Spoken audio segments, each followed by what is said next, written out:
দেখি কি হয়েছে। ওয়াও, অসাধারণ! কি করলি তোরা এটা? এই লজ্জা করে না তোর?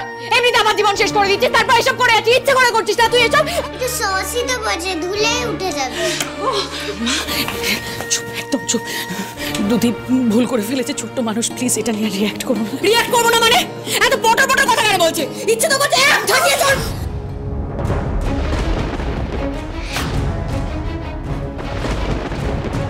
এইটুকু একটা বাচ্চা, তুমি ওর গায়ে হাত তুলবে?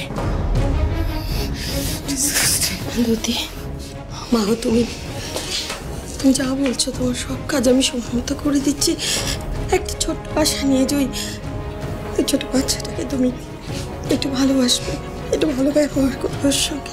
আমি খড়ি নই, আমি খড়ির মতো মহান হতে পারবো না। আমি যা করি প্র্যাকটিক্যালি ভাবি, প্র্যাকটিক্যালি করি, আর সেটাই উচিত। এখন আমি এই বাড়ির মালকিন, তাই আমি যা চাইবো ঠিক তাই হবে, বুঝেছো?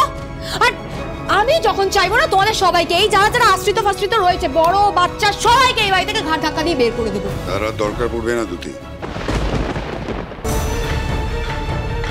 তোমার হাতে ঘাট ধাক্কা খাওয়ার আগেই হয়তো আমাদের এই বাড়ি ছাড়তে হবে।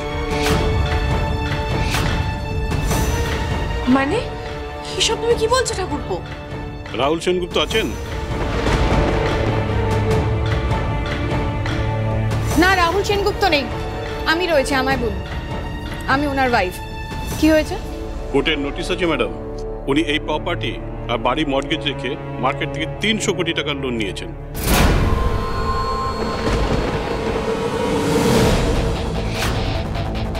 আর সেই টাকা ফেরত দেবার ডেট উনি 4 বার ফেল করেছেন।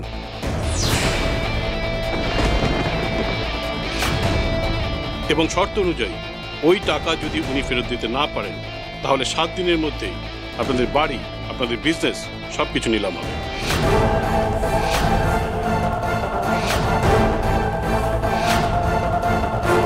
এই নিন তার কাগজ।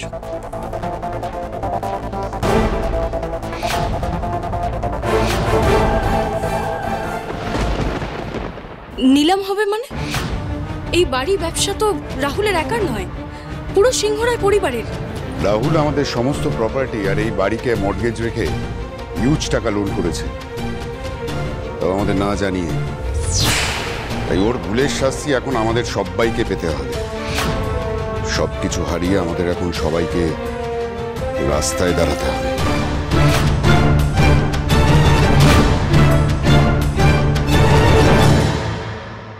এই যে এখানে কুলো সরা যেগুলো লেখা আছে, আমাদের লাগবে, এগুলো দিন। দেখি, কুলো, এই যে কুলো। প্রদীপ লাগবে না? এই প্রদীপ, এই যে প্রদীপ, প্রদীপ, এই হচ্ছে সরা। ওনাকে এরকম চেনা চেনা লাগছে কেন?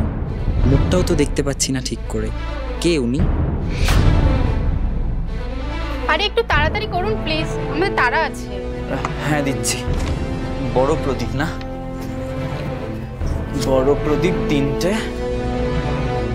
আর কিছু? 1 সেকেন্ড। হ্যাঁ বলুন।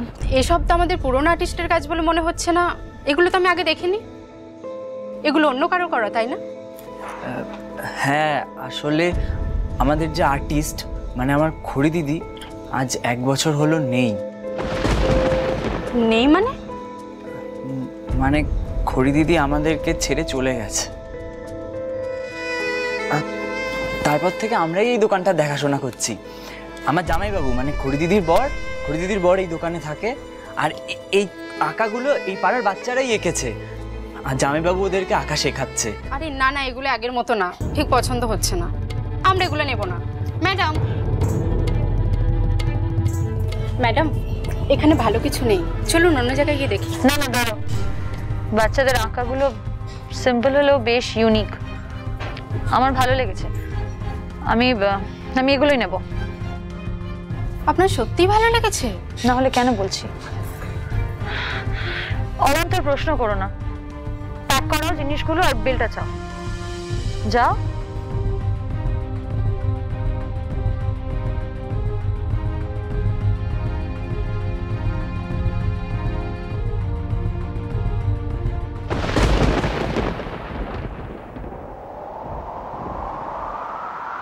झुक गया आसमां, मिल गए दो जहां, हर तरफ I'm very sorry. मिलन का समा,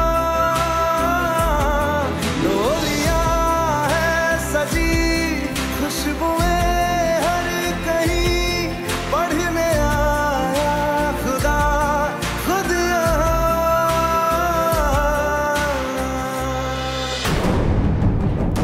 জামাই বাবু, জামাই আরে বাবু, আপনি কোথায় যাচ্ছেন? আগে আমার জিনিসগুলো প্যাক করুন।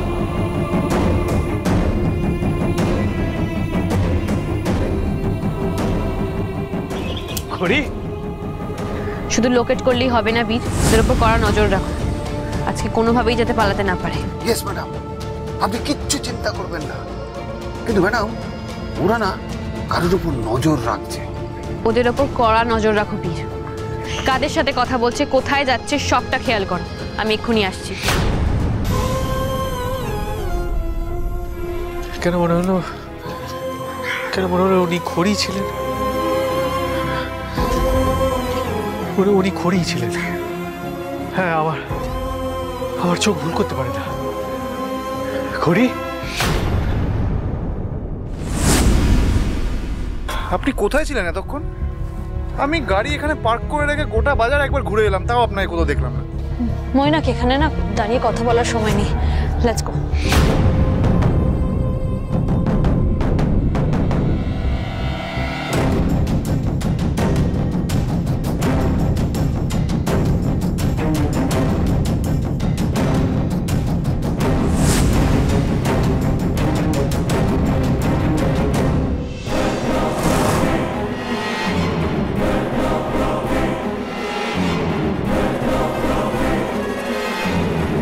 ম্যাডাম, দেখো কাণ্ড।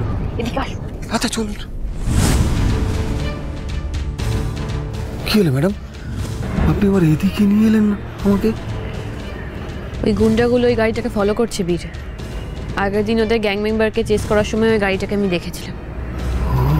কিছু একটা কানেকশন তো এদের সাথে ওনাদের আছেই। এক পাঞ্জাবি লোক, পাগড়ি পরা, আমাকে বলেছিল ওই মালটা নিয়ে পৌঁছে দিতে। আমি শুধু মালটা পৌঁছে দিয়েছি। ওই সর্দারজি কি তাহলে গুরমিত সিং? আর এরা যদি গুরমিত সিং এরই লোক হয়, তাহলে ওরা ওই গাড়িটাকে কেন ফলো করছে? কে আছে ওই গাড়িতে? শ্রেয়া সমস্ত জিনিসপত্র নিয়ে পরে আসবে, এখন এখান থেকে চলো। কেন, কিছু হয়েছে? আর আপনাকে এরকম টেন্স লাগছে কেন? সব কথা পরে বলছি, তুমি গাড়িটা স্টার্ট দাও না।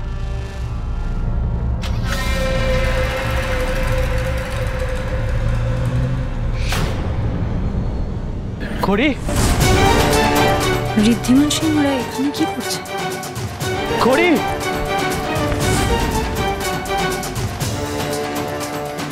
এত তাড়াতাড়ি নয় ঋদ্ধিমান সিং, আমাদের দেখা হওয়ার সময় এখনো আসেনি। আর ঈশার মুখোমুখি দাঁড়ানো তো এতটাও সোজা নয়, তাই না? ধৈর্য ধরে অপেক্ষা করো, ঠিক সময় ঠিক জায়গাতেই আমার দেখা পাবে, প্রমিস।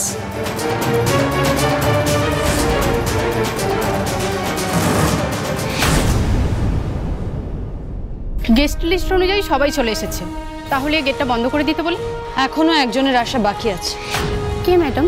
আপনার ম্যাডামকে গিয়ে বলুন যদি কম্পিটিশন করতেই হয় তাহলে খোলা ময়দানে নামতে। সিকিউরিটি ওদের ঢুকতে দিন, আর বলে দিন ঈশা কম্পিটিশনকে ভয় পায় না। এবার আর আড়াল থেকে না, ফাইনাল শোডাউনটা মুখোমুখি হবে।